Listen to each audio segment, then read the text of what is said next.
All right. Over the Line is live on Facebook, also on YouTube. Tracy Broussard, myself, Jeff Stone, and my good friend, Greg. How are you? I'm great. How are you? Mr. Greg Martin of the Kentucky Headhunters. Come on, man. Give him some respect. That's Come right. on, man. You know, Greg, Please. the reason why I wanted to get you on is because Tracy brings on these guests. You know, they're fellow musicians, fellow drummers. And you know what? Sometimes I got to, a few weeks ago, I had to dip in my back pocket, bring Fred on. But, sometimes I just got to show him who's boss and bring on a Grammy Award winner.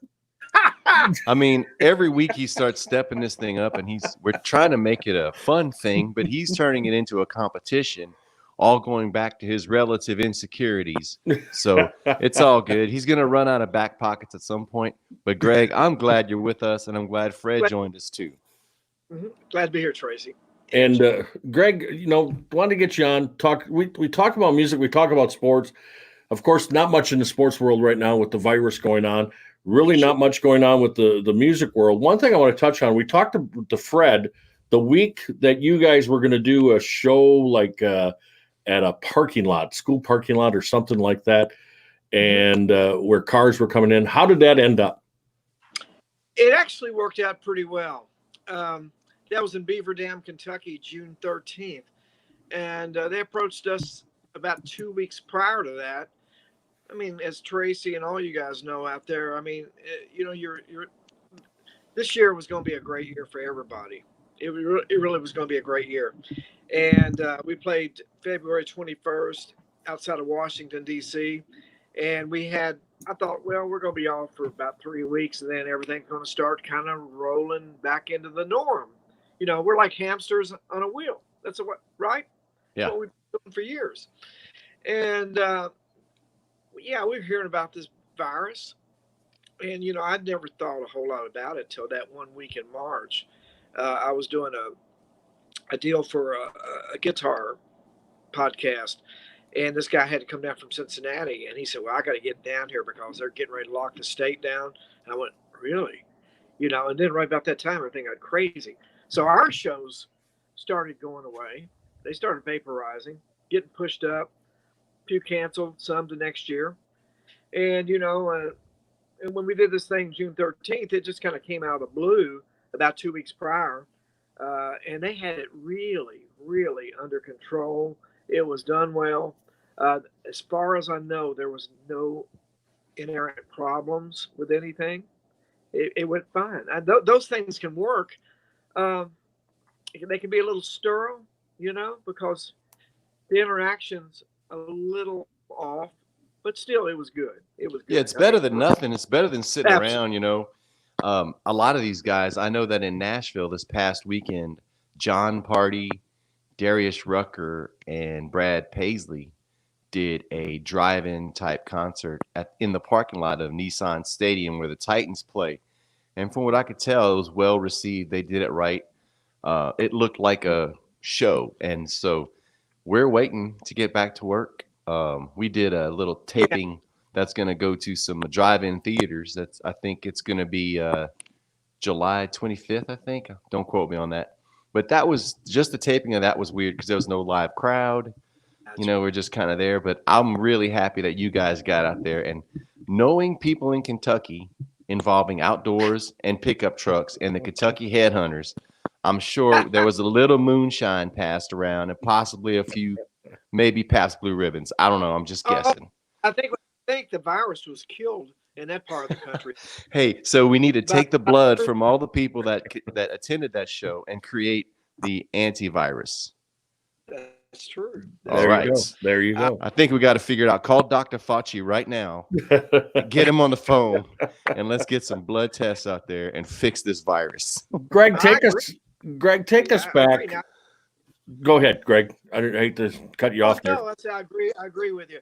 I like being home, but I don't like not doing what I normally do because our traveling chops are going to crap. Yeah. Right? You got to get your bus legs. I know we play, but you don't really, the rubber don't hit the road until you get in front of people and you're giving everything you got. I sit around here. I've got guitars all over the house and amps and stuff, but man, it's just not the same. It's not the Right. same. Oh, I totally agree. Yeah, man. You know what I'm talking about. And but I found some things I needed to do at home, and I've got some much needed things done. So it's been a mixed blessing, I guess, in a way. But I do want this virus to go away and leave us alone. If it Yeah. don't, I'm gonna take it in front of my Marshall and kill it. That's it. Man, just go out and play. I'm sure you got a bunch of acres out there. Just crank that amp up, get that guitar plugged in, and just wail. Yeah. Yeah, man. Take us back, Greg. Tell us a little bit of some of your influences as a young kid wanting to play guitar, wanting to get on stage. Who did you first look up to and kind of maybe modeled yourself after? Well, early on, music was in the family.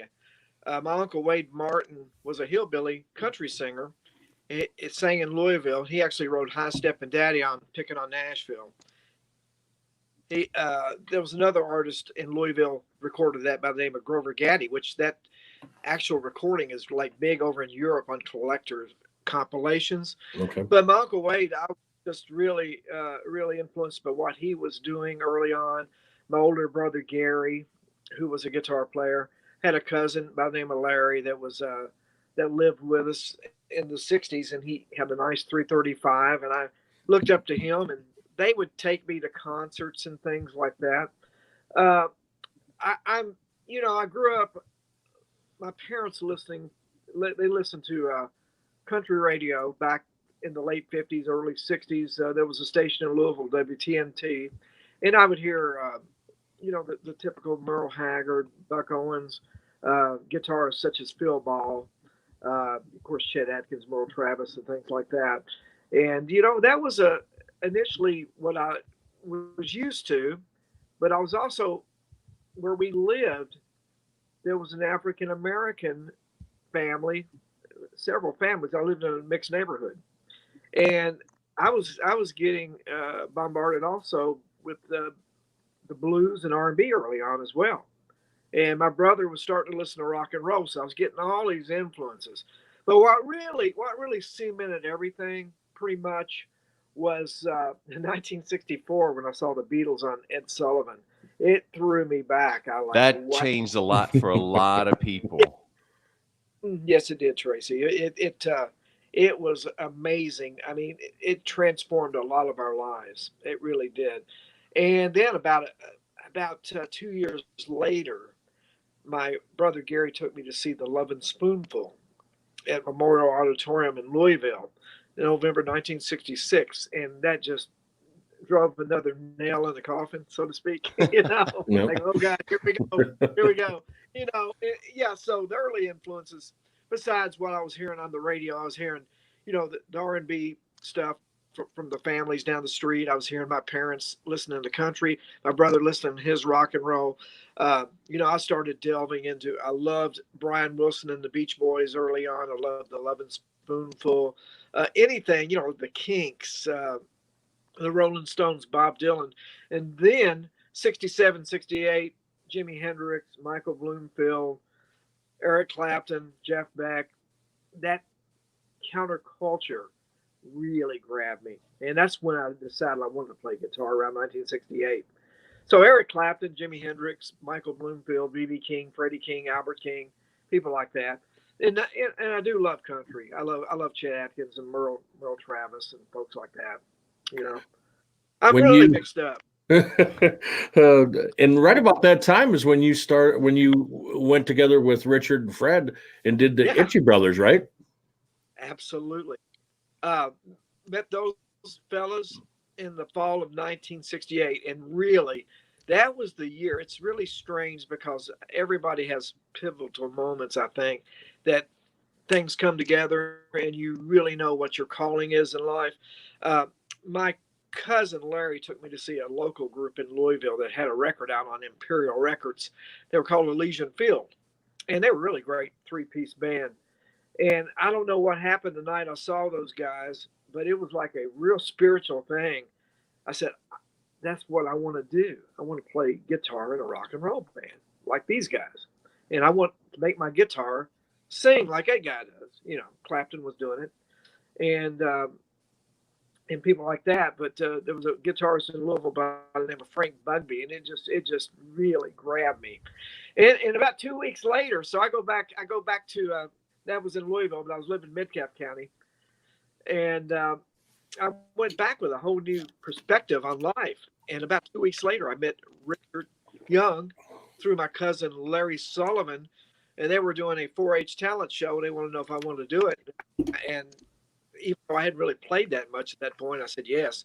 So I met Richard, and after the 4-H talent show was over, Richard said, "Well, me and my brother and my cousin Anthony have got a little band. Would you like to go and jam?" And I went, "Yeah," and that was it. It was like, Hey, Greg, I bet you See, had no idea that we shared a 4-H talent show, because Really? one of my first performances was in a 4-H talent show in Lafayette, Louisiana, and I was doing a drum solo, and needless to say, I did not win. I think a girl twirling a baton beat me. So I think your success in the 4-H talent show was way better than mine. we didn't place that high. It's so funny. we were doing me and Richard and Fred and Anthony, we were into the psychedelic music so much, man. We were into Cream. We were into Iron Butterfly. We were into, Led Zeppelin. And most people in Midland County were into the Grassroots, which I love the Grassroots, don't get me wrong. But when we did the 4-H talent show, I think we did Sunshine of Your Love and Born to Be Wild and Hey Jude, I think, by the Beatles. And we didn't place that high, but the good thing is I met those guys. But now what's funny, where you and I, Tracy, share a common thing, about a year or two later, we did a talent show and we won a chance to go to Nashville to be on Channel 4. And I tell you, a guy that placed with us was a baton thrower. So he was on the show with us. We did the audition here in Glasgow, and he was one of the winners.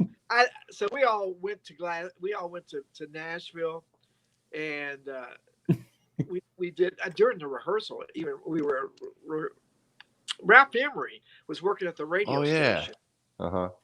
And he come out and told us to turn down. Well, I guess so. Yeah, we were loud. Well, first of all, being a band in Kentucky, that's heavy bluegrass. The minute they see a drum set and amps, you're already got deductions from that. I mean, you lose cool points. Oh God, you got to understand, man. Back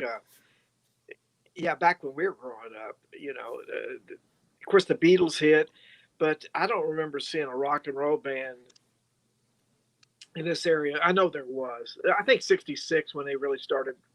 People started venturing out and growing their hair over their ears, and Rebels. Oh yeah. This area is very steeped in country and bluegrass gospel, and we were very lucky that we all found each other. I always say it's fate, I mean, the funny thing is, guys, I was living in Louisville to 1966, and one day my dad came home from work and said he'd quit his job at Fawcett Printing Company. And he said, "I've had enough." And he moved us all to Metcalfe County right after Christmas of 1966. And about a year later, I met Richard and Fred, Wow. So the rest was history, as they all say, and as cliche. So what is the Greg, when you start playing with Richard and Fred and Anthony and the Itchy Brothers, and later on you end up meeting a guy by the name of Mitchell Fox that somehow has a connection to Led Zeppelin, right? Yep. And yeah, that was amazing. Wasn't there a record deal in that time that was about to take place? Yeah, there was a pending record deal, and I didn't realize how close we were till there was a book came out about Peter Grant about a year ago, and it mentions us, him, about us going to be signed to Swan Song. But I knew we were talking to Swan Song. Well, what happened? We were very much into Led Zeppelin. 1977. I saw Led Zeppelin. Richard did too. Richard and I went to Freedom Hall in Louisville. We saw Led Zeppelin, and I'll tell you, it was just That must have been another one of it those was moments that just amazing. blew your Amazing. mind. If I could go back in time and see them at their peak, oh my goodness, that would have changed my life. Yeah, it was something else. You know, Tracy, and prior to that, I saw the movie The Song Remains the Same. Did you ever see that movie? Yeah. Oh goodness gracious.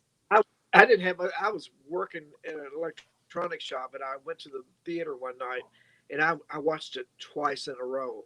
It was just it just grabbed me.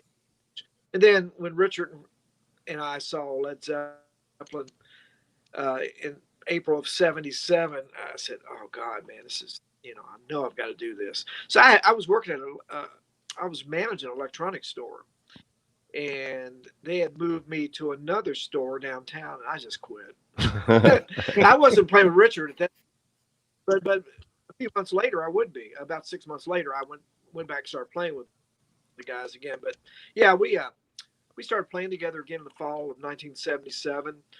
We started writing songs, and we were really on a roll, writing great songs. At least I think we were writing some really good songs, and we were all trapped. Me and Richard, Fred, and Anthony. We rehearsed at the old practice house, and I stayed with Richard and Fred, and we were trapped in a snowstorm. We couldn't get out. And one afternoon, we look on the floor, and there was a Swan Song record. It was either Led Zeppelin or Bad Company or something. Richard said, "Let's call Swan Song Records." And he called Swan Song Records, and by fate, Mitchell Fox is the one that just answers the phone. And he says when he heard Richard's voice, he said it might have been, it was about like getting a call from outer space because of his accent. Yeah. And that got Mitchell's curiosity up.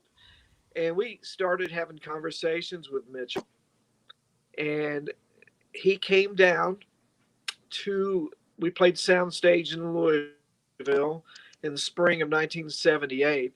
And he flew down, hung out with us, saw the band, fell in love with the band. We fell in love with Mitchell. And that was the beginning of that friendship that lasted then Mitchell, to that. And We're then still friends. Yeah, We don't work on a daily. and he managed you guys for a long time. Wasn't that he managed you guys for a long time, didn't he? Mitchell did. Yeah. I think So He become our man. So you don't get that record deal. You broke up. Did I? Yeah, I was just saying. I just said that the Mitchell Fox from New York came down and ended up managing you guys for a long period of time. He was on the road with you, and I think we're having some internet problems there a little bit, maybe. But I don't know if can you still hear me, Greg? Can you still hear me, Greg, or not? Can y'all still see me? Yeah, I can still see you. I hear you. You're talking about Mitchell. Yeah, Mitchell. I hear you breaking up. Okay. It might be on your end. I'm not sure because I can see Tracy still sticking. So it might be just a little bit on your internet end, but It's just a cloud covering. it's a cloud. Something happened. It does that to us every once in a while when we have important people on. With Tracy and I, it don't happen, but only when we have important people. Of course.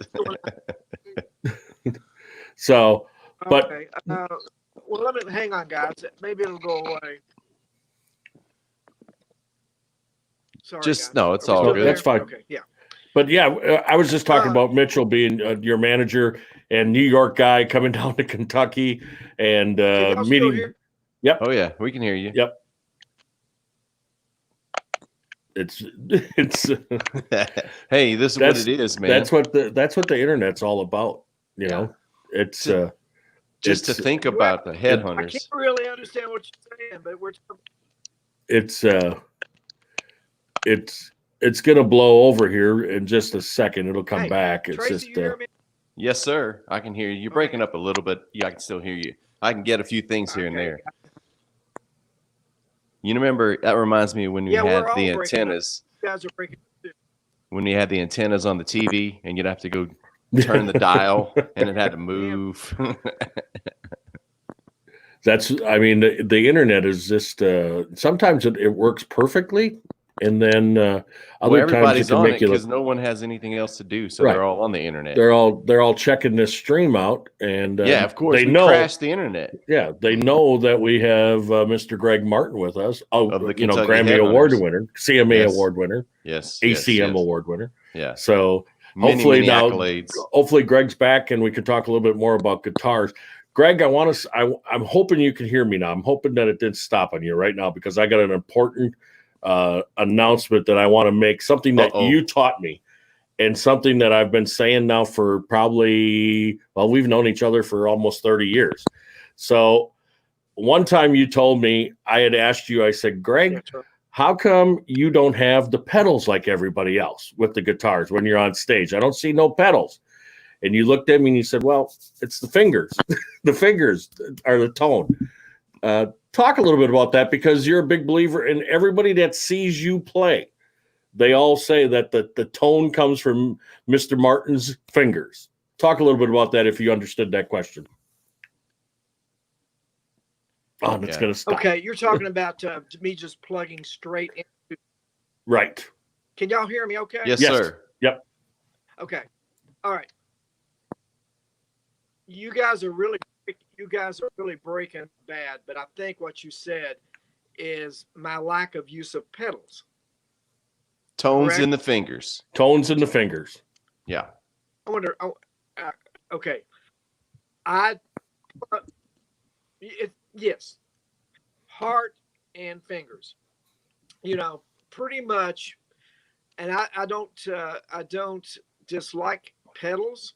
I have several in this room right now, but to me, there's nothing more organic than plugging into a 92 amplifier and just dynamically getting the sound with your fingers, you know. And I kid people all the time. The pedal I use the most is my gas pedal in the van. Are y'all hearing me okay? Oh, yeah. I can. Yep. I can hear you. We can hear you. You think we should? No, it's. I don't. You think try calling you guys? I think what it is. I think what it is, Greg, is it's just a moment in the internet. Our connection all over is probably just getting flooded a little bit harder. So we just got to work through it. I mean, it's happened before to us, if you can hear me. And we just we've got to work through it and see if we can finish it up. All right, guys. And go from there. But I'll steer you away from there. Let's talk about reorganizing from what you went on the road with Ronnie McDowell. You met Doug Phelps at that time, and then you came back to the Kentucky Headhunters, and that's when the ride really exploded. Yes. Well, in 1981, after Itchy Brother fell.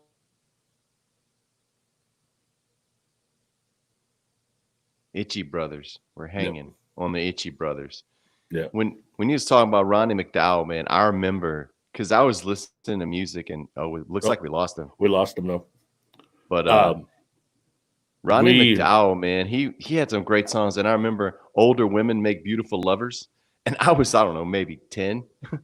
And I looked at my mom and I was like, what does that mean? I didn't quite know what the whole older woman beautiful lover thing was, but I was like, I didn't quite get it. Watching girls go by. Yeah, man. Ronnie, he had a couple of good ones right around. And Greg, I think, started out playing bass for him, is what happened. And that's what I was going to ask him about, the Ronnie McDowell, because he started out playing bass. And then I think Doug came in and started playing bass. Greg went to guitar.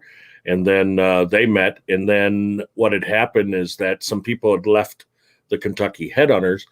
And then Greg asked Doug to come along and go to the Kentucky Headhunters. And then, of course, Doug brought his brother, Ricky Lee. And then that's when that whole thing exploded. And Greg, I was going to get to it. He's played with Leonard Skinner. Can you imagine growing up in Kentucky, Southern Rock area, and growing up and being a 14, 15-year-old and listening to probably Leonard Skinner and Rosington in the group there on guitars, all those guitars, Ed King, and then sitting there and going, wow, one day I'd like to be on stage, and then traveling with them. I think he traveled for almost 2 years with them. And can you imagine growing up in Louisiana and being with a rock band that you actually listened to, a Southern rock band? That's like a dream come true to fill those shoes, and knowing how their upbringing was. They were heavy into Southern rock, blues, everything. And then you get a chance to play with one of the bands that you idolized.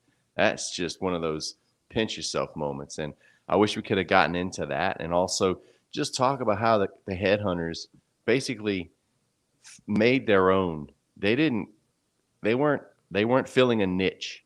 They made their own spot in 90s country. You know, and that's is Greg back? Look, Greg is back. Man, it's a good thing you came back because we were talking trash about you, so you saved the day. Well, you know what? I think it's my internet. I don't think my internet. I think my internet went to pot today. Man, you just need to pay the bill. Get on them royalty checks and get on the road. Get on the road. You got to pay the bill here. The man's not working. He can't pay his internet. Can we please go back to concerts?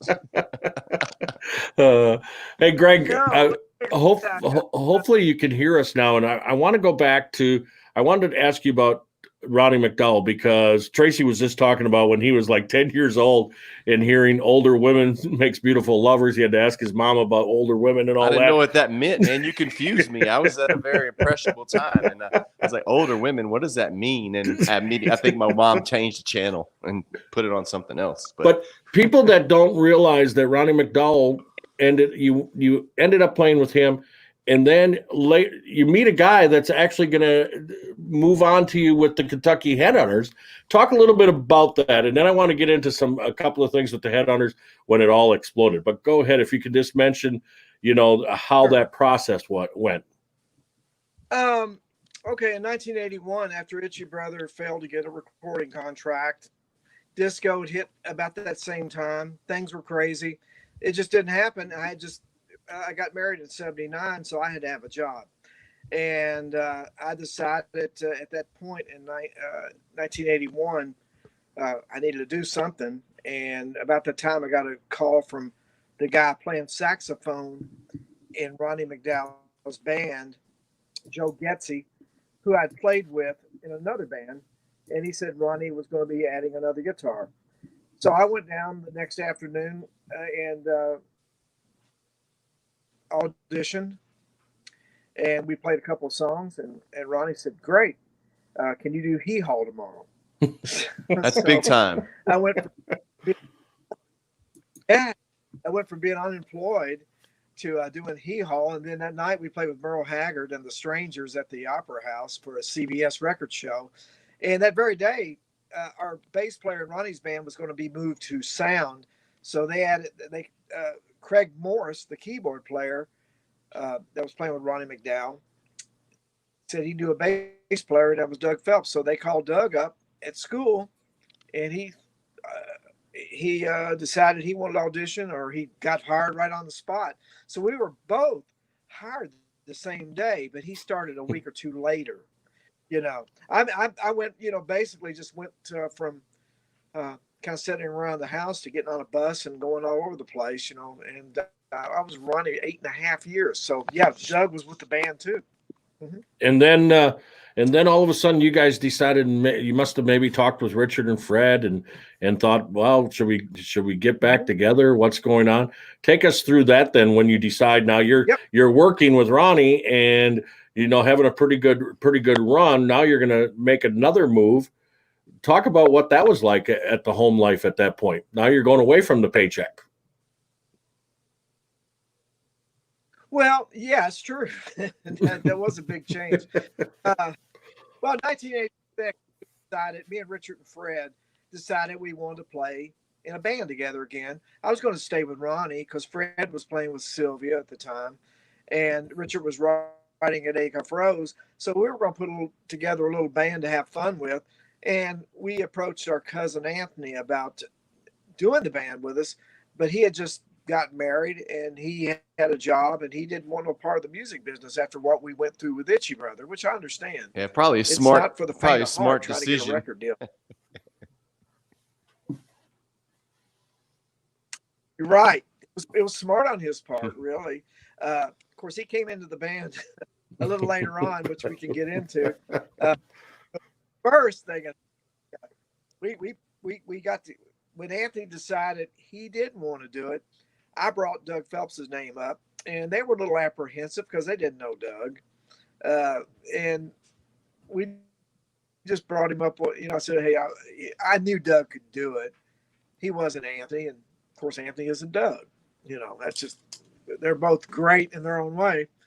But we brought Doug we got together in my basement in March, April of '86, and we jammed, and we seemed to have a little groove going. And so we decided the initial Headhunters was Doug on bass, Richard and me on guitar, and Fred. And we went that way for a few months and even played a little gig in Edmonton like that. And then we brought Ricky Phelps up one afternoon. Well, we didn't. Doug just on. The brother vocals. Next thing you know, things kept going till we. Ask if there were lines that went on, but we Jonathan D.W. Lyle out of Richmond, Virginia, by money go into the sound shop and got songs that would become Picking on Nashville, the cassette.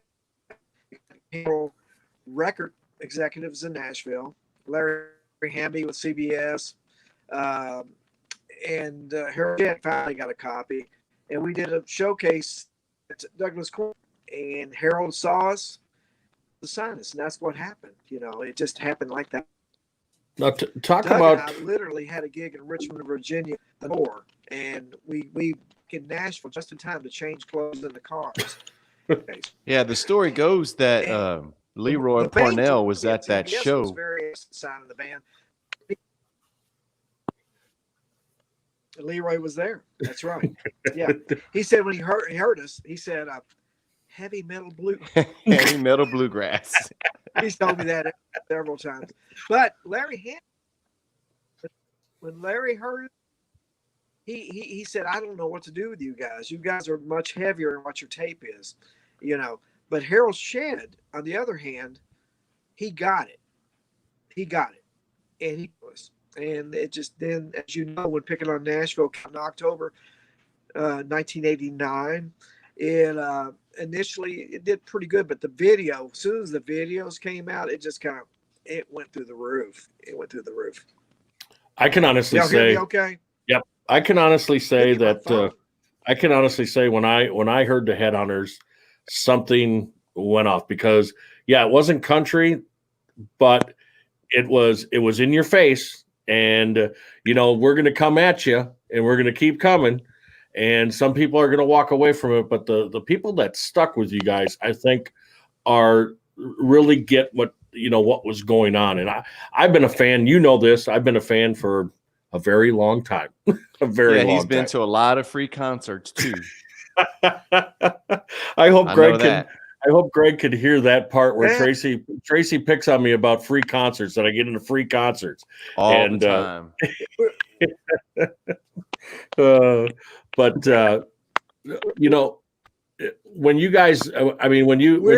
lucky. Yeah, people. Yeah, you're cutting up again, Greg. Sometimes it sits. You're going really well. It's you can really hear you really well. You guys again. Yeah. Did I lose you? Darn! I wanted to make sure that I hit one other thing. We know about the Headhunters. We know about going on the road with Hank and everything. What I wanted to touch on, and I hope you can hear this. I don't know if you can hear me anymore at all. Can you hear me, Greg? You might have to go back on the front porch or something. I think it's in the down the hallway. It's in the back room is what's doing it. He He might need to go into the practice house. Maybe there's better internet over there. I don't think there's any internet there, but That's probably good. That's why they can make all those great songs in there. He probably could go and shut his internet off on his phone and just pick up the phone internet, and it probably would work a little bit better. But who knows? Like I said, it could be anywhere when it comes to this internet. I mean, it really could, with people listening and everything, and pump. People don't come on sometimes and sit, but they'll keep coming on. Right. And I think that affects it sometimes too. So, but if we can't finish this interview, I will somehow beg him to come back. Of course, we can do a part 2. I promise you that. I will beg Greg Martin to come back. We're seeing something. We're seeing the spinning wheel of death. So we might have Greg back. But is Greg back? Are you back? Back. All right. Hey, Greg, we're gonna. I just want to ask you. I was telling Tracy when we were off there a little bit. Another time. Well, that's what we're gonna do. We're gonna go ahead. If you can hear me, Greg, we're gonna set up another time when. I can't hear you. You can't hear me, Greg? All right. What we're gonna do, Greg, if you can hear me, I'm gonna send you a message, and we're gonna try for another time. All right. Let's try. And hopefully we can get on a Monday and we get you on again, because there's a couple of more things I want to ask you about. Yes. And then we want to talk about a little bit about the guitar playing, getting on stage with some of the real great guitarists. And I want to get into that. So we'll set up another time. I can't thank you enough for showing. Yeah, thanks a lot, Greg. For showing Tracy up again, one of my friends, a Grammy Award winner coming on. And I'll keep pulling them out of my pocket if I have to. Okay. So Greg, shallow pockets. I'm telling you that right now. It's shallow pockets. Thank you so much. I'll be back some other time. Yes. I'll send you a note. All right. Thanks, Greg. I'll catch y'all again. All right. All right. So Greg Martin, it's too bad we couldn't get the stream working with Greg. And there's a couple of things. That's the nature of things, man. Everybody's doing stuff on their own kind of, right. And you're kind of subject to everyone's internet connection. So right. I think we're given a big mulligan when it comes to technical difficulties these days.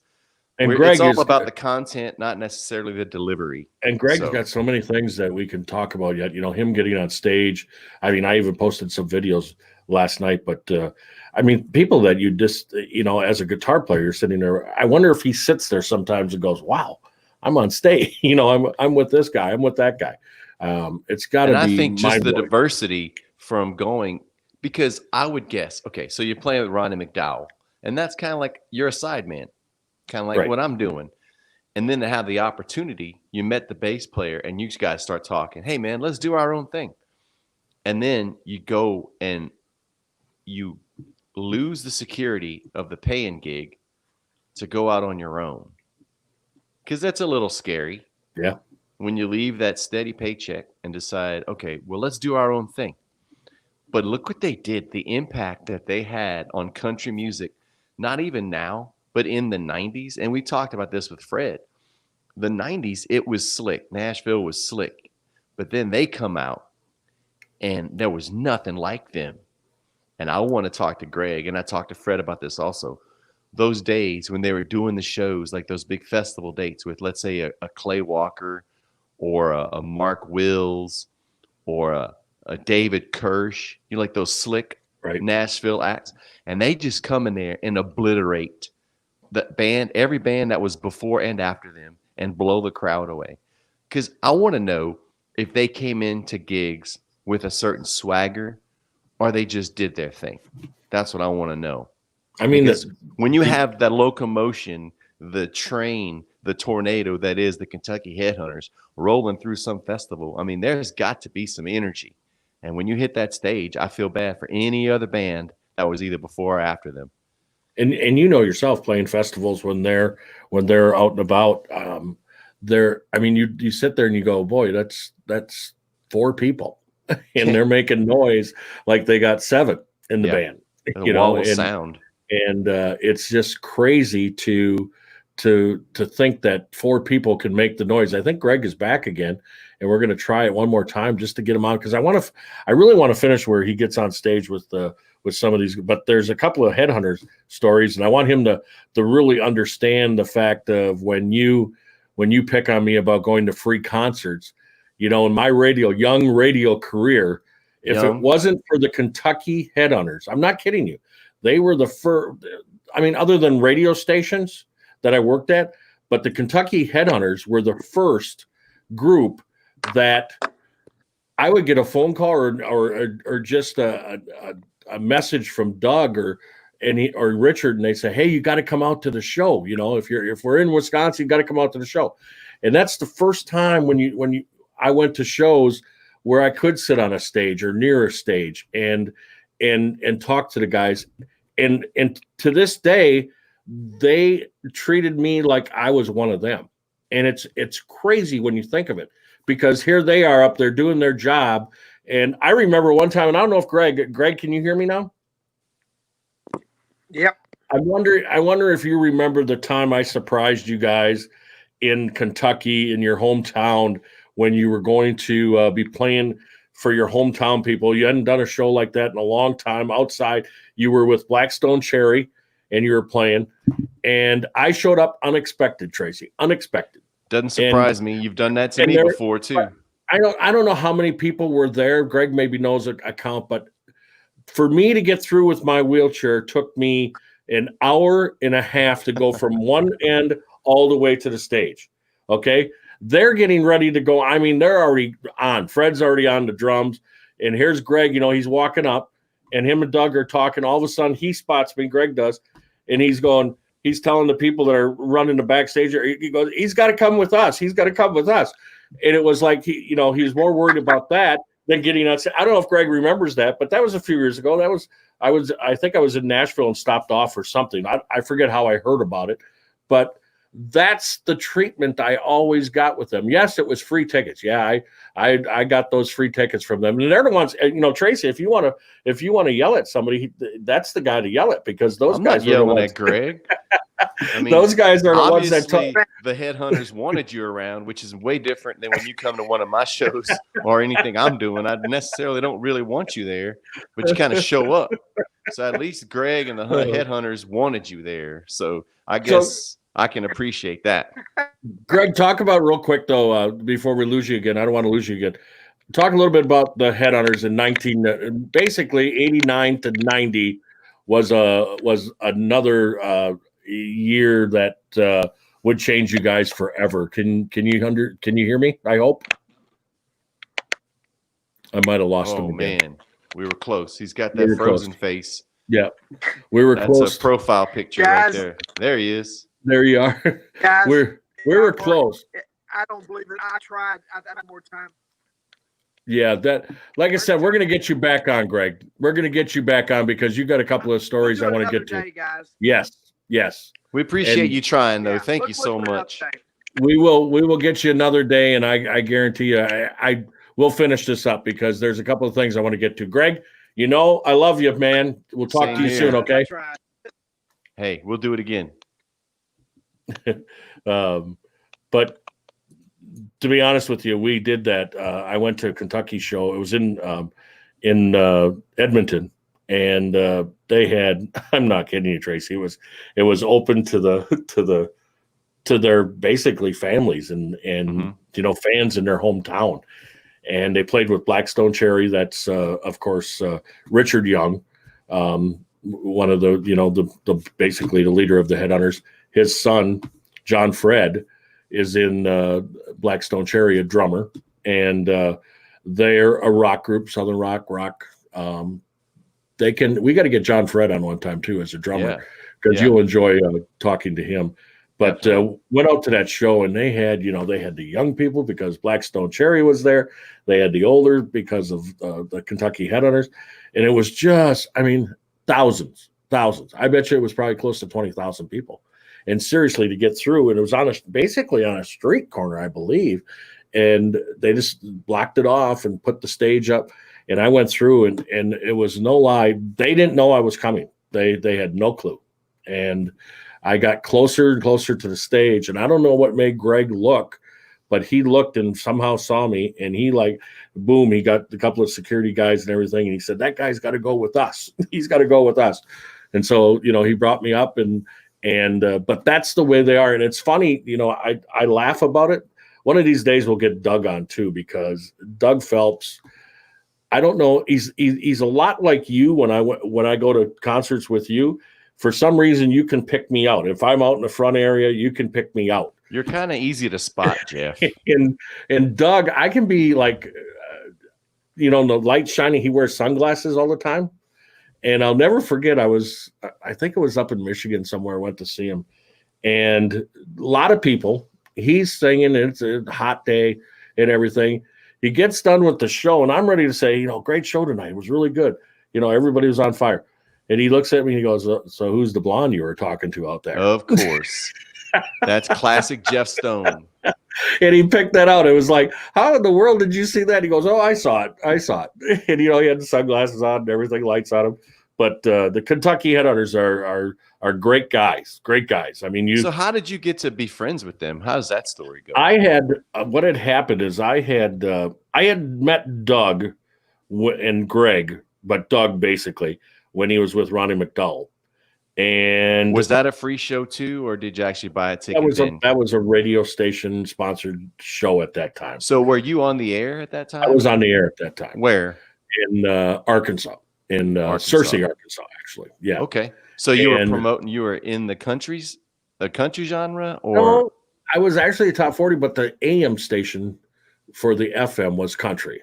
Okay. And, but anyway, it was kind of funny. We talking, I don't know what it was.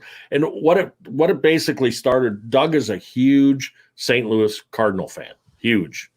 And it's, we just started talking about baseball, and he's like a huge baseball fan.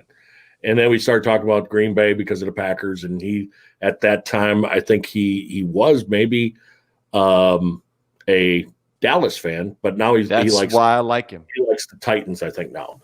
But start with Dallas. That's a good start. But anyway, we started talking, and then it was maybe a couple of years, 3 years or 4 years later, I was still in Arkansas, and I heard that they were going, I forget where they played, but I think they were opening up with, that was the Hank Jr. show. And somehow Doug got a hold of me, invited me out, and had just a great time. That was a great show. And with Hank Jr., you talk about a talented guy. Was that the time Hank Jr. came out and thought he was on stage? That was later. That was a little bit later. But so then, I got a chance to meet everybody at that time. And at that point, I was already, I think, just going into country at that time. And so I went back, and I think Walk Softly was out. I can't remember the order there where Dumas Walker, but Dumas Walker came out, and I thought Dumas Walker was the easiest song as far as when you listen to it, the words and the whole works, it was regional, but it was like, boy, I could have wrote that song, living in Wisconsin. Exactly. Yeah. We talked to Fred about that, and how that song came up. That was an actual true story. Right. So, I was, and on the air, I'd said something, and didn't know at that point that Doug lives real close to the northeast Arkansas border of Missouri and Arkansas. And somehow he heard about it, or somebody told him that I was talking about it and everything. Well, then we got back to in touch with each other. And then the friendship, of course, went on and got him on the show a bunch of times. And he seriously, a lot like that I give you credit to, is when they were out and about, when they were playing with somebody on the same bill, whoever it would be, he would always say, hey, this is my buddy Jeff. This is, he's a good guy, good radio guy. Even when I wasn't in radio, they kept in contact with me. Mm-hmm. I remember when my mom passed away in 2005, they were up in Canada, and they were playing shows. And you know how those rides go in a bus up in Canada. They take forever to go up. And that man, the whole group, but Doug, They stopped the bus. He got a card and he sent it to me from Canada. Yeah. And you just don't. Those are the things you don't forget, and that's the way they've been through the whole relationship. It's not where I call them and say, "Hey, I need tickets" or anything like that. Like me, it's Like you. different. Yeah, right. It's a little bit different. I mean, I call you up and say, "Tracy, you either give me tickets or there's going to be trouble." Or I'm going to roll around and pout the whole time and act really bad, and run off the stage. So I have to worry about you.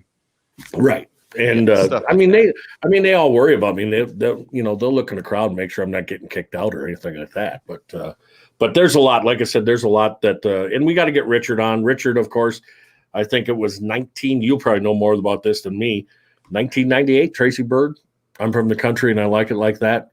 Most played song on radio. I think in that maybe been for that 10 years. I'm not sure.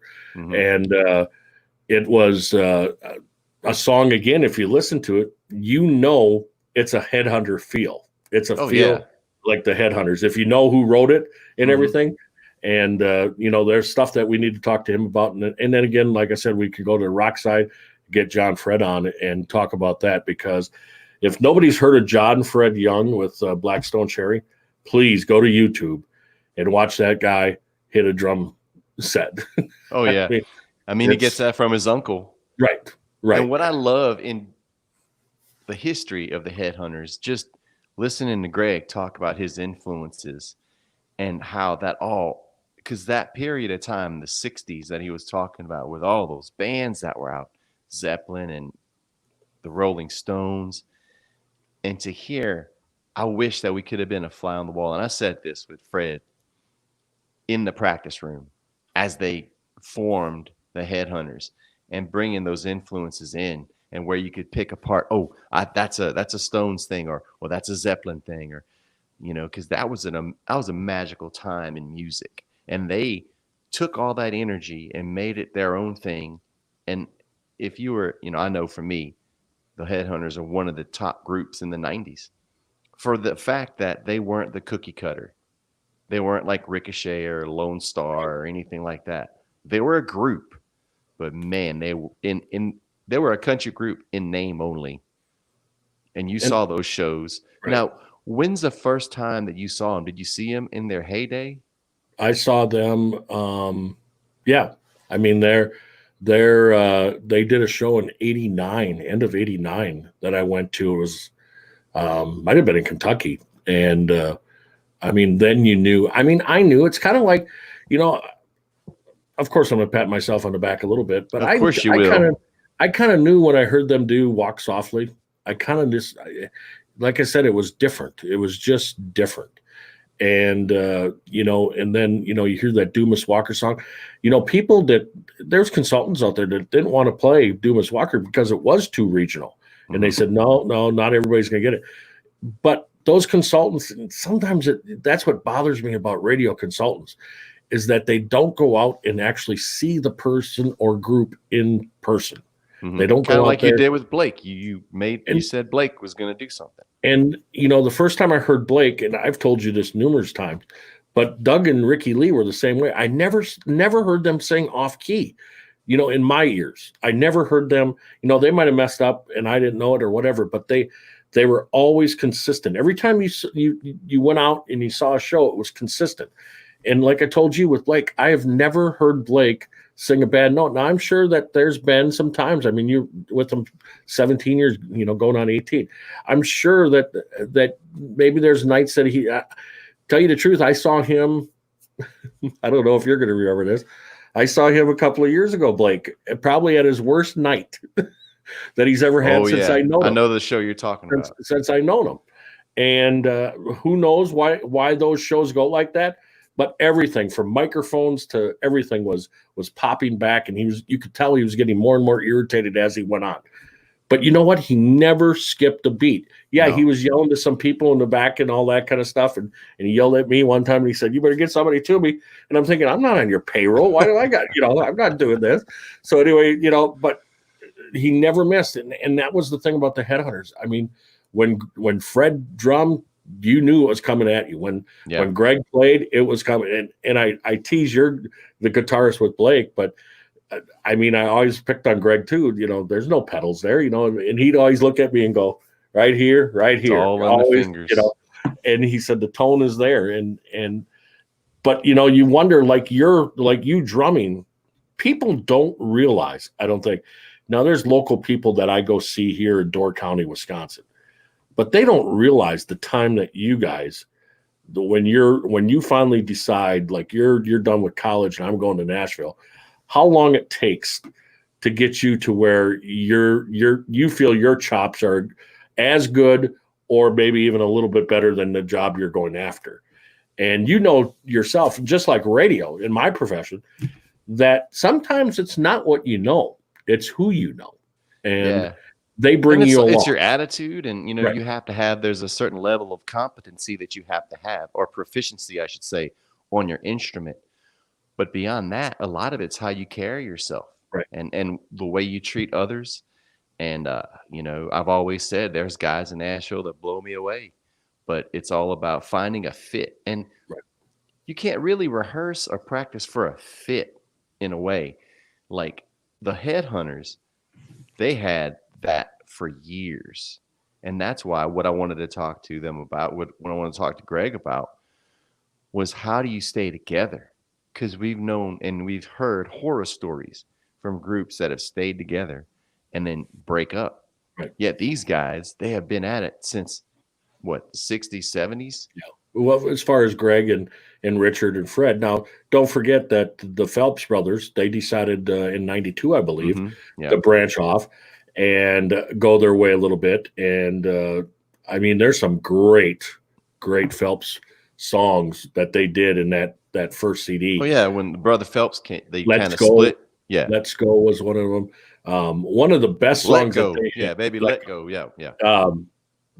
One of the best songs on that CD, and I've always told Doug this, if at that time, if an Alan Jackson or a Garth Brooks or whoever was hot at that time, 92, 93, there's a song on that CD called Eagle Over Angel. It's a ballad. And I've told them this for years. If they would have gave that to somebody else at that time because they were breaking up, that song, the record label, something happened with the record label, that song would have been a huge huge hit. And but again, that I go so far back, and I just knew Dumas Walker had that feel from going to the shows, and it's like Blake in 2000. When did I meet Blake? 2001, I think. Austin just came out, and he was at CRS, and he was sitting in the front area, and I had heard Austin. It just hit or something like that, and maybe it was already climbing up the charts. I don't remember when that went number one, and I asked him for a picture, and then he asked me where I was from and all that kind of stuff. And we got into that whole thing, and, where he said, well, typical Blake Shelton, he looked and he said, someday you're going to be playing my songs. I said, that oh, sounds really? like him. And he goes, and then you just get a hold of me and I'll come and do whatever I need to do for you. And he did he not? That's what he did. When I called in 2003, and asked, can I get him? And I'll never forget the booking agency.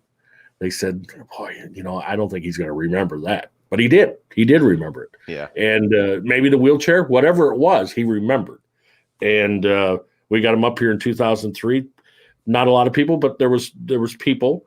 And what really, I think what happened is when I shoved it down everybody's throat when I got the radio station and started playing songs. Even I remember you coming to the area one day for a weekend or whatever it was, and you said, boy, you're playing that song by us? I mean, I didn't think you'd pick that one off the CD, but and I do thank you for not trying to. You tried so hard to get me to tell you what the next single would be. Right. All the time. I just, man, I can't do that. And in the back of my mind, I'm thinking, yeah, that'd give him a leg up, but I got a job to keep, man. I love Jeff, but he can wait. And it's funny because there was a couple of times I hit the song that you guys were going to release. Not all the time, but sometimes I hit the song and I was playing it and you went, wow, you're playing that? And it was funny. But, there was a song, I won't remember it, but I played it all the time at the Big Dog. It was the one that I like. What was it called? See, I'm gonna miss it now. The Blake Oh, Shelton. It'll come back to you. It was Becky or something was in it. Oh, Cotton Picking Time. Cotton Picking Time. Yes. I just thought that was going to be such a great song. I really did. It was simple. That song was so much fun to play. Oh, it was so fun to play. And I will go on record. I haven't called a single yet. In all the years I've been with Blake, really. We get his album. I listen to the songs. Oh, man, that'd be great. I'm a swing and a miss. I'd be a horrible radio person because I missed on every single.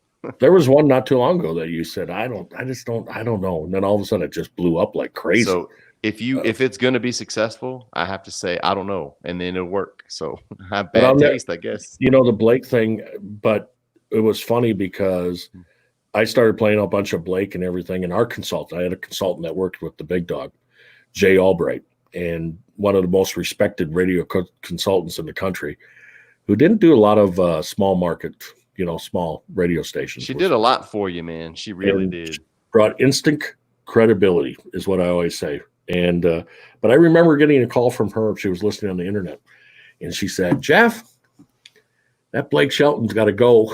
She goes, there's some good songs, but you're a little overplaying on Blake Shelton. You're hammering him in Sturgeon Bay. And he's not going to be nothing but and I'll never forget this, a B act. It's going to be a B act.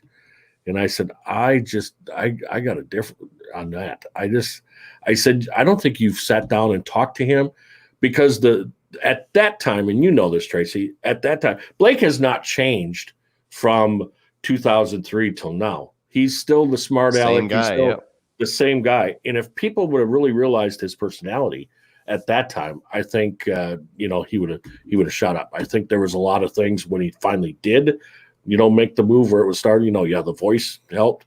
I think the change in people in the record label helped. But it also people like Jay Albright that heard him or ended up going to see a show like she did in Seattle to meet all you guys. Mm-hmm. That changed her for forever, I thought. And I always tease her that her and I will be connected to the Blake thing because we kind of are, because she got turned on about the same time that I was like pushing it on the big dog and everything. But, and a lot of people think that because you pick on me all the time, a lot of people think. No, I do not pick on you. What does your wife say? What does your wife say? She always tells me before we go on, be nice to Jeff. Exactly. But I remember, there's people that still come up and they go, boy, you must have begged him for him after coming in 2003. You must have begged him to come in 2006. And I said, you know what? 2006 was actually easier than the 2003 one because I'm out in Minneapolis with you guys for a couple of days and he comes down, I'm downstairs waiting for you to get up because you slept half the day. And gotta get my rest, Jeff. Waiting for you to get up. And then he come down and he goes, hey, when was the last time I was in that godforsaken place in Wisconsin? and I looked at him and I said, 2003. This is 2005, September of 2005. And he said, well, we should think about maybe redoing that so maybe you can make a couple of more dollars because I don't think you made it in the first show. And I said, yeah, maybe we should do that. And that's how it started. And then I saw him again, I think earlier in 2006, we were in Chicago. And he said, that's when he gave me his hat because he was losing the hat. The hat was going away. Transformation. He gave me that cowboy hat and he signed it. And he said, maybe we should sell that or do you still have it? Well, I put it on eBay. I did. I knew you did. Got pretty good money too. I sold it when he was at the height of his, 2013, and it brought a lot of money. Oh, I had to pay some tickets off, and of course you did.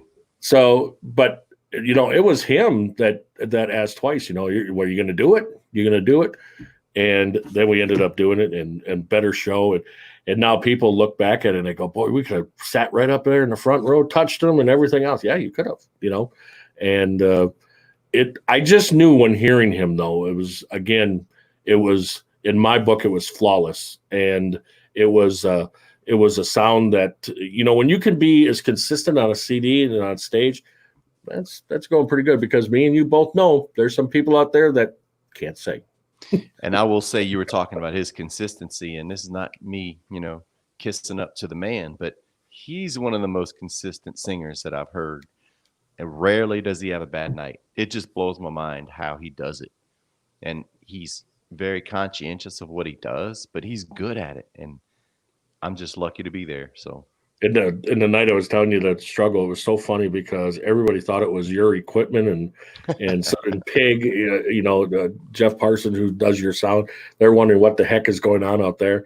And I'll never forget, I turned and I looked at a friend with me and I said, I don't think it's anything to do with them. I think it's one of the Oak Ridge boys over here turning on his mic and shutting it off, turning it on, and trying to test it in his ears, and he's turned it on and off. And that's what it ended up being. It was throwing some feedback. But because at that time, Jeff had done a duet. It's not a duet, but he did a song called Blake and the Oak Ridge Boys did I guess compilation or whatever, collaboration. They collabed. Yes. And it was a song called Doing It to Country Songs. Right. And they had the Oak Ridge Boys. And so we did some shows with them. And since they were there, we did that song. And then we go from that into Elvira, which, man, when I was a kid listening to Elvira, giddy up, boom, bop, boom, bop, bow, bow. Man, I thought that was the coolest song ever. So for me to be able to play Elvira with the Oak Ridge Boys, right. And then anytime the Oak Ridge Boys were around and we were performing, we'd get them up. So those are cool moments for me because that's why I'm playing country music. Acts like the Headhunters and the Oak Ridge Boys. So, yeah, I do remember that night. That was a bad night. We've had a lot of good ones, but that was a bad one. And I'll never forget, he had told somebody off to the side who was right in front of me. I don't know who it was, but he told somebody, he said, you guys usually do what? Is it 3 encore? We would do 2. And 2? I know we would probably do Footloose first. Right. And then finish the show with God Gave Me You. So he took Footloose. He told this person, he said, he goes, take, and he had enough. I understand that because it was a long night. Some nights are work, and that was work. He said, nix the old Footloose. Go into God Gave Me You.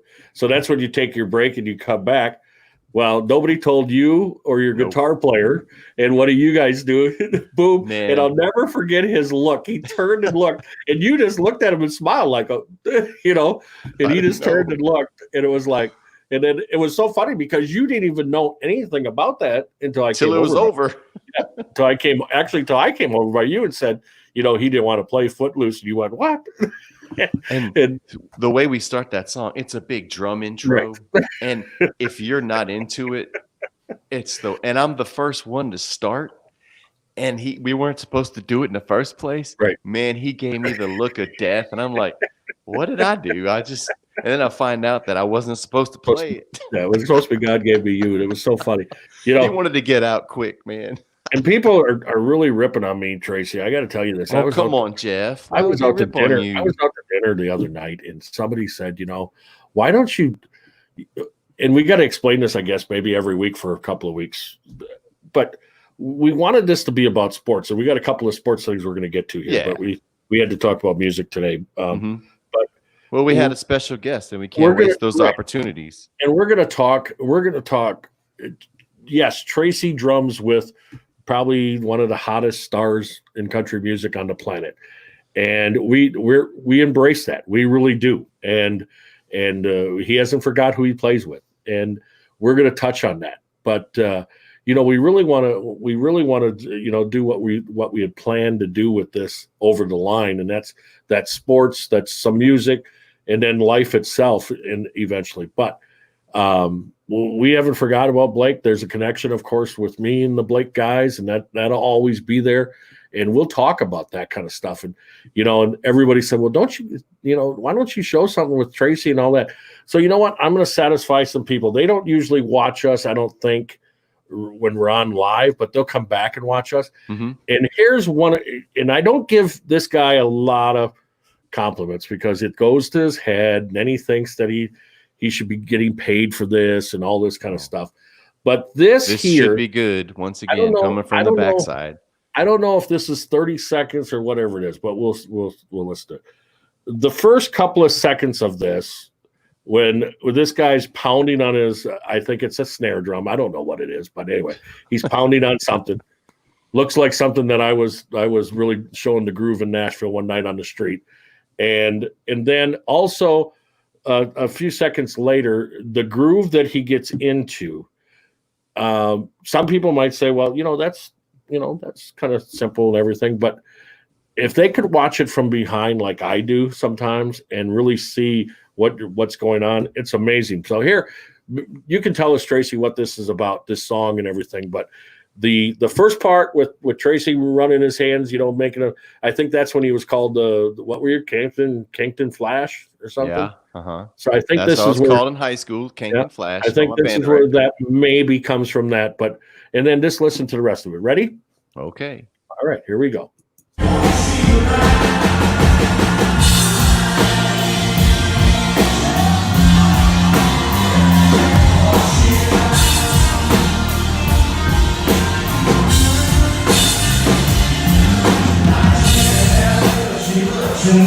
There's the groove now.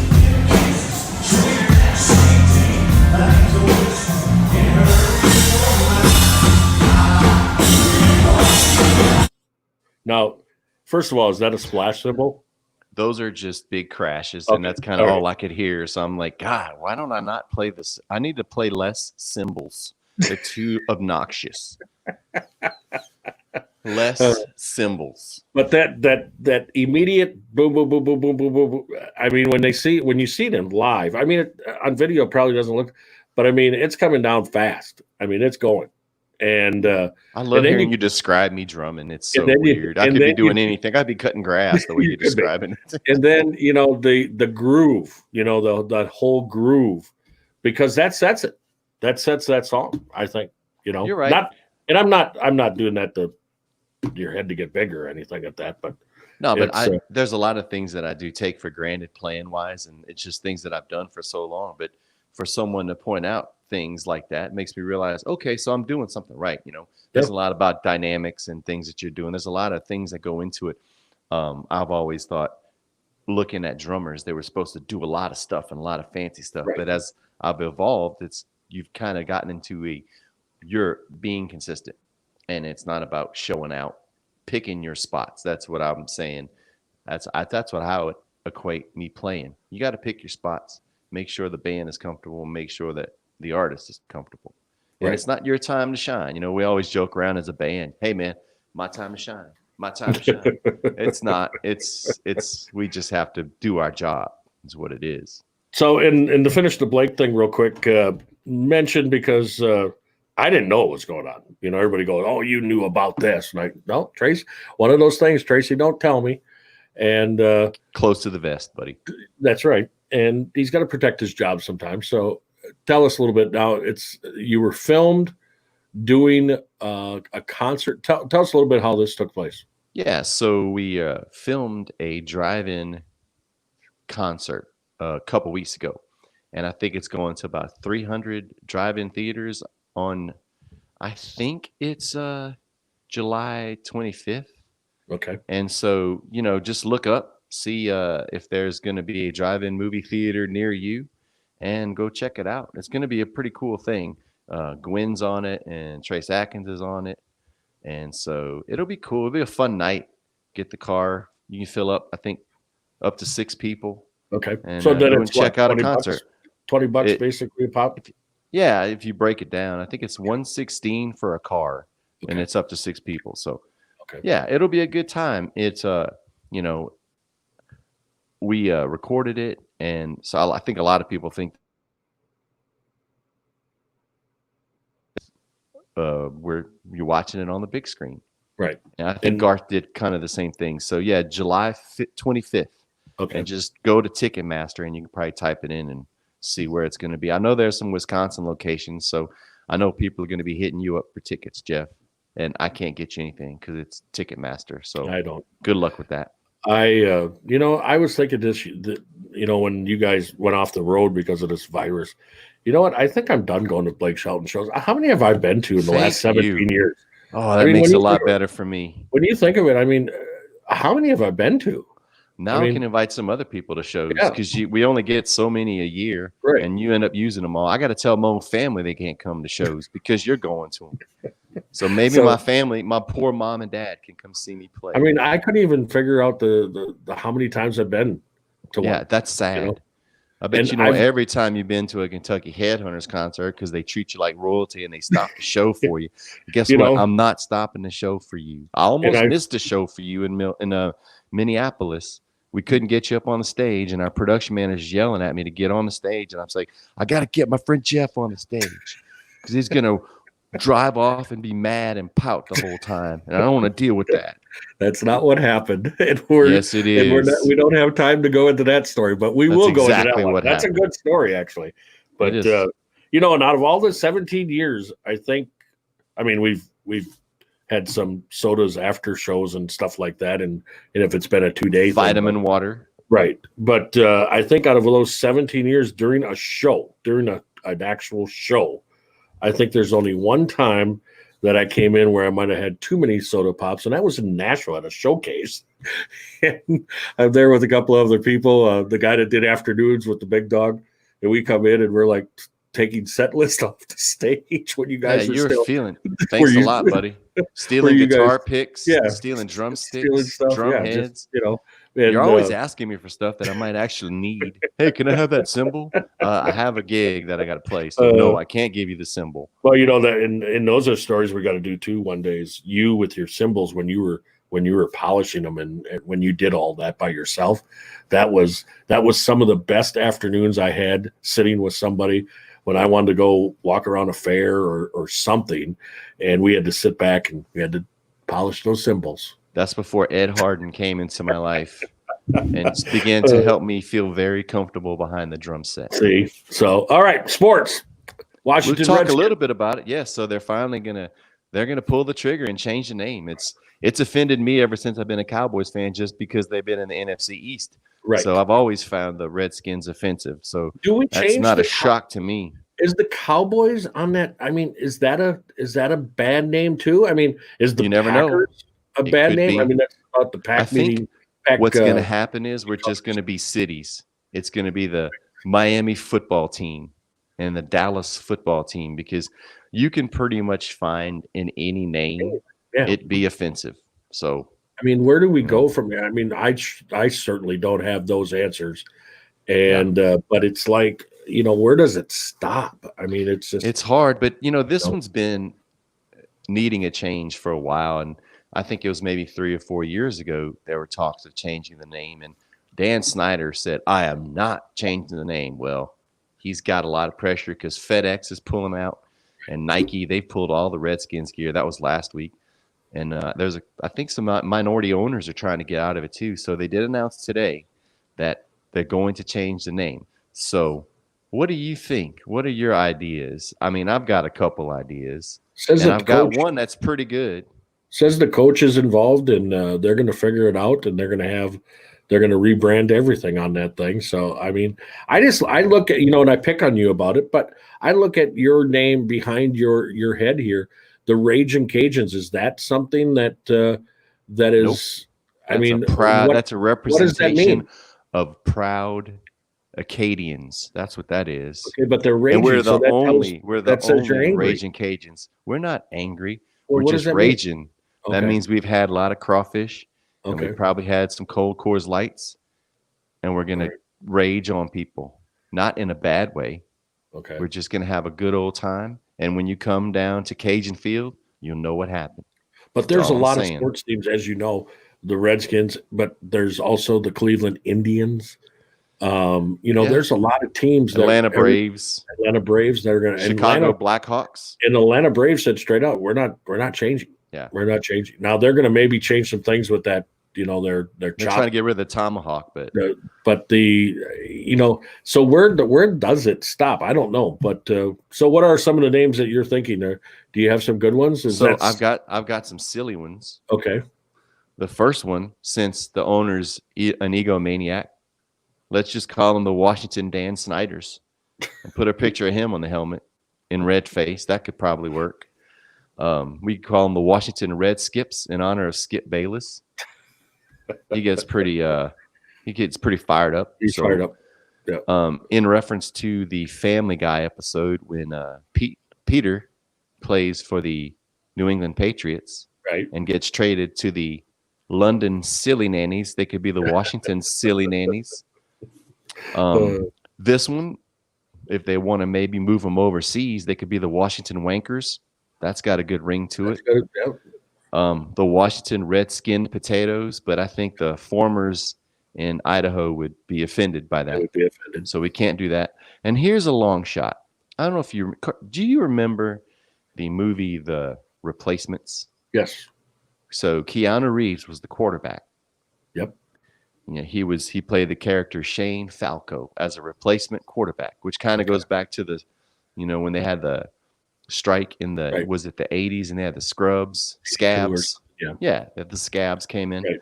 So the Washington Sentinels, which, to tie this all together, did you ever watch The Matrix that Keanu Reeves was in? No. So the things that were after Keanu Reeves, that were chasing after him in the movies, were called Sentinels. So there's a tie in there, the Washington Sentinels. So these are all that are long shots. Right. But some actual legit names, let's see, there's a few that they may have some, they kind of been floating around. I would, so the original name for the Washington Redskins, they were the Braves way back when they started. Right. That's still not going to work because we're still dealing with the whole reference to Native Americans. So I don't think that that's going to work. The Hogs, which goes back to the 80s when they had the offensive line, 80s and 90s. That's still not a smooth enough transition. I think what the Redskins are looking to do, the Washington Football Club, not soccer, but football team, is looking to do is find the path of least resistance, because they're supposed to be reporting to camp at the end of the month, and you got a season to play, hopefully, fingers crossed. Right. So I think what they want to keep is the maroon and gold. Keep that, possibly stick to something with 2 syllables, hail to the Redskins, hail to that way they don't have to change any of their chants. They have the marching band there and all that. So Senators, I don't think that works because that was the original name for the baseball team in Washington, and the Nationals, the Washington Nationals, still own the rights to the Senators. Plus, we're wrapped up in politics again. And by that token, I think another silly name would be the Swamp Rats, the Washington Swamp Rats, but they're not going to do that. Drain in the swamp. Drain the swamp. The Washington Warriors, now that has a good ring to it, although we still are into a situation where we're drawing a direct reference possibly to the Golden State Warriors. So they might want to separate themselves. But if we're looking for path of least resistance and not having to change color, a few years ago, the Redskins wore these throwback helmets. Right. So if you lose, don't you like the props? Isn't that great? I know you. If you lose this, again, I'm sure they were free. Nope, I bought this because I thought it was cool. Okay. You could possibly use this logo and not have to change anything. So you get the spear on there, but that's also similar to Florida State. Right. So we want to maintain something that would have its own character. Now, you could also go back there. So the Warriors, possibly the Washington Renegades. I don't know. Then you got that old R. It's kind of, well, see, we're going back to this. See, we got another prop here. I like that. That's so the Sonny Jurgensen years. But the problem is you couldn't do this in this upcoming season because of the concussion protocol. Oh, okay. You have to wear the same helmets. I doubt that they would have enough time to go to a gold helmet, which your boy Vince Lombardi brought this. Right. Because he wanted to make them winners. Right. So he went to the gold helmet. I think this color is Green Bay Gold. I think that's it is what they actually call it. So, and what's funny about that transition, of course, Lombardi passed away. I think the next season, and George Allen got hired. Right. And that's when George Allen consulted the Native American. He talked to the Native Americans and actually had gotten the artwork approved. And I think an actual Native American at the time designed the logo for the Redskins that they're currently using. So he tried to do it the right way and consulting them. And there are some Native Americans that don't find the Redskins nickname offensive, but there are now. Yes, it is. So it has to be changed. So here's what I think. I think it works great, and it brings a lot of things together. The Washington Red Tails. No, but listen to me. So the Red Tails represent the Tuskegee Airmen in World War II. They were a bomber and fighter squadron during World War II, known as the Red Tails, because all of their planes were signified by red tails painted. Okay. So the first 2 or 3 pilots in the Tuskegee Airmen were actually from Washington, D.C. Okay. And a few years ago, there was a design contest. And the Red Tails, there's a whole design and logo floating out there already because they had already talked about it.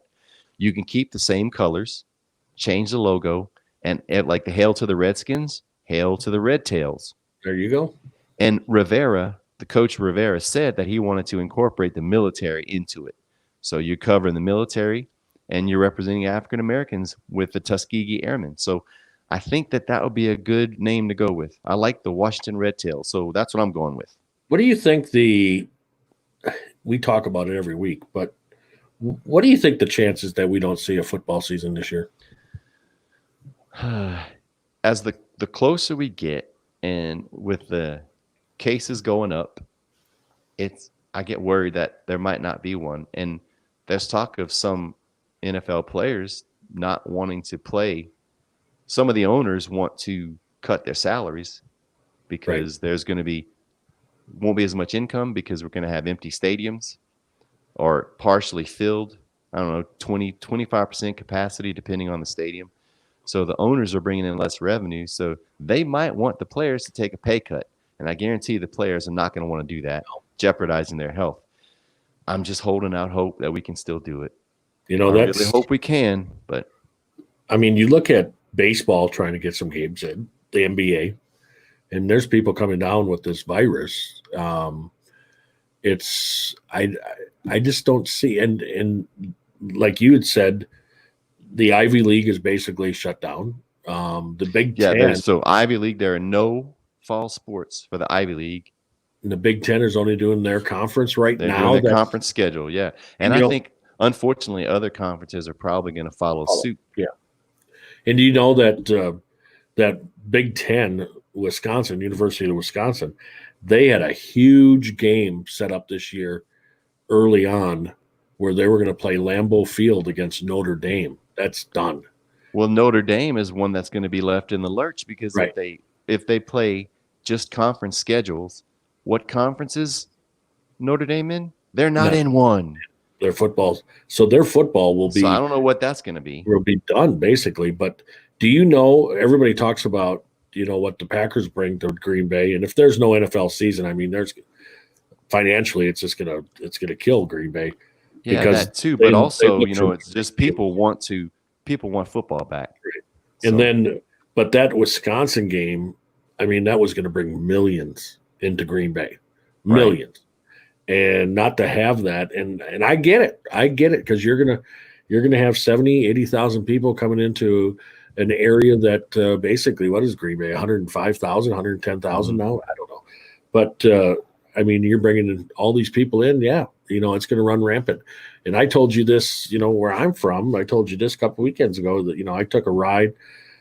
Nobody knows where Door County is on your friendship list. Door County, Wisconsin, is basically called the Cape Cod of the Midwest. It's tourist from beautiful area. I want to buy a house there and live with Jeff. One end from the county all the way to, we call it the southern end of the county, all the way up to Washington Island. And it's beautiful. It's a beautiful summer area. And it's a great winter area too, as far as snowmobiling and skiing and stuff like that. But I mean, people were out and about a couple of weeks ago, last week, and everybody's saying, we're waiting, and you don't know. You just don't know. I mean, I think this county is up to maybe 52. I don't know, 51, 52 known cases, but I mean, for a little area. But like I said, we million over a million visitors a year. And I'm sure it's been impacted, this whole virus thing, like everything else. And I don't know. I don't know what happens in sports. I don't, if you got a lot of people, when you start the sports, say the baseball season, which I'll be watching, I love baseball. But if people start getting sick, and I'm not talking, and I don't want to, no person should get sick, all right? But if a Christian Yelich of the Brewers goes down with this, like Freddie Freeman from the Braves, all of a sudden that's going to have an impact on other players where they're going to say, we're not going to play this year. Yeah, they've even talked in the NFL. What if you're going up to the Super Bowl or even before that playoffs and, a Dak Prescott comes down with it or an Aaron Rodgers. But part of it is that could happen with an injury, although it's not likely, hopefully not. But the same thing, I think the way I look at it is the same thing could happen with an ACL, although ACLs are not contagious. I get it. But we'll just have to wait and see how this thing's going to take off, and I do see when major players are out, how do they handle it? Because it's not like an ACL where you don't have to quarantine for that. Right. Someone comes down with it. We'll have to see if there's a plan in place, a containment, some sort of containment. I don't know, man. I've always said this. I guess it's wishful thinking, but we need football back and by any means necessary. And you sent me something this morning. If you had to quarantine for 2 weeks in order to have college football, I bet everybody would do it. I think I'd be one in of the them. South, yeah. In the South, they said that, and it's true. I mean, people would do it, and like I said, me and you have never seen anything like this. It's frustrating because it does put, where you're in the house a lot and you're not going about your daily thing.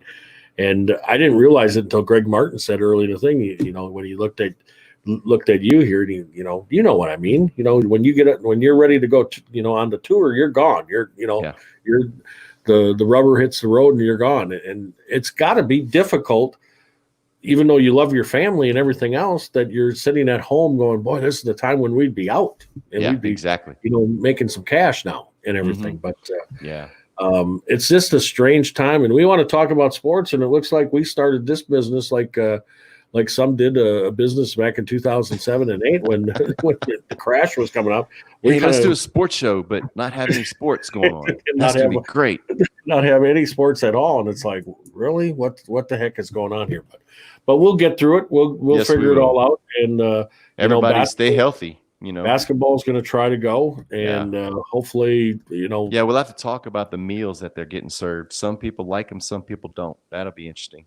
And it's really, I mean, I don't know, they're worried about fans coming and all that kind of stuff, but I would worry about the players, and because they're going to have, what is it? Probably, I mean, when this all started, we wanted less than 10 people congregating. I think it was what the numbers changes, were. But now it's going to be like, probably 50, 60 people around all the time. I mean, I don't. It'll be interesting to see how the basketball and baseball, how their return is. Right. I know we're still plowing forward. There are some players that are not playing.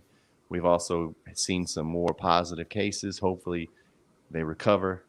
But all plans are, man, I don't know if it's wishful thinking, but everyone's moving forward. So, and we'll be here every Monday talking about whatever we can talk about. We'll talk whatever about we music. can find. We'll talk about music. We'll have some guests. Now, if anybody's out there like keeping track, what's going on, it's 2 Grammy Award winners to 0. Oh, so you're ripping on David Black just because he doesn't have Grammy? No. That's terrible. I'm just saying that I hope he calls you. 2 Grammy Award That's winners. Not nice. To 0 of Tracy's Grammy Award winners. Whatever you need to help you sleep better at night, Jeff. I'm pretty comfortable in who I am, so I don't need the accolades. Just remember, I'm just giving all I can for this show, buddy. Just in that one band, I got 2 more to go. So I could be up. Eventually, you're going to run out of band members. I could be up to 4 before you get 1. And you're just cherry picking the same band. That's not. And I'm going to tell you right now, don't think that you can go out and get somebody. Let me pick one here. Don't think you can go out and get somebody like Jamie O'Neill, where we both know.